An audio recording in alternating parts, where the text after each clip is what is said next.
નમસ્કાર મિત્રો, વિડીયોમાં તમારું સ્વાગત છે। જી હા મિત્રો, અત્યારે હાલ આધાર કાર્ડ અને પાન કાર્ડને લઈને મહત્વના સમાચાર સામે આવી રહ્યા છે। તો મિત્રો વાત કરીએ તો વલસાડ એસઓજીએ નકલી ડોક્યુમેન્ટ બનાવવાનું કૌભાંડ ઝડપી પાડ્યું છે।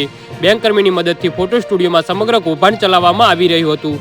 માત્ર 600 રૂપિયામાં આધાર કાર્ડ, ચૂંટણી કાર્ડ, પાન કાર્ડ, જન્મ પ્રમાણપત્ર વગેરે તૈયાર કરી આપવામાં આવતું હતું। જી હા મિત્રો, અત્યારે હાલ મોટા સમાચાર સામે આવી રહ્યા છે।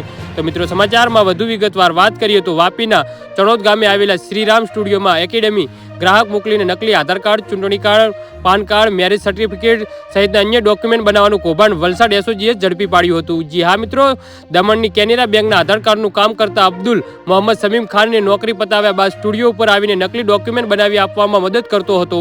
વલસાડ જિલ્લાના વાપી તાલુકાના ચણોદ ગામે શ્રીરામ સ્ટુડિયોમાં ફેક ડોક્યુમેન્ટ બનાવી આપતા હોવાના અંગે વલસાડ એસઓજીને બાતમી હતી। જી હા મિત્રો, અત્યારે હાલ મોટા સમાચાર સામે આવી રહ્યા છે, જેને લઈને વાપી એસઓજી દ્વારા બાતમીવાળા શ્રીરામ સ્ટુડિયોમાં છાપો માર્યો હતો અને આ દરમિયાન ત્રણેય આરોપીની પણ પકડી પાડ્યા હતા। તેમની પાસેથી જન્મ પ્રમાણપત્રની નકલ 21 નંગ, અલગ અલગ વ્યક્તિઓના આધાર કાર્ડ 65 નંગ, ચૂંટણી કાર્ડ 9 નંગ તેમજ ડોક્યુમેન્ટ બનાવવા માટેના ઉપયોગમાં લીધેલા અલગ અલગ ઇલેક્ટ્રોનિક સાધનો, મોબાઈલ ફોન મળીને રોકડ રકમ 92,450 મુદ્દા માલ કબજે કર્યો છે। જી હા મિત્રો, તો આના વિશે તમારું શું કહેવું છે તો નીચે અમારી કોમેન્ટ બોક્સમાં જરૂરથી જણાવજો। ધન્યવાદ।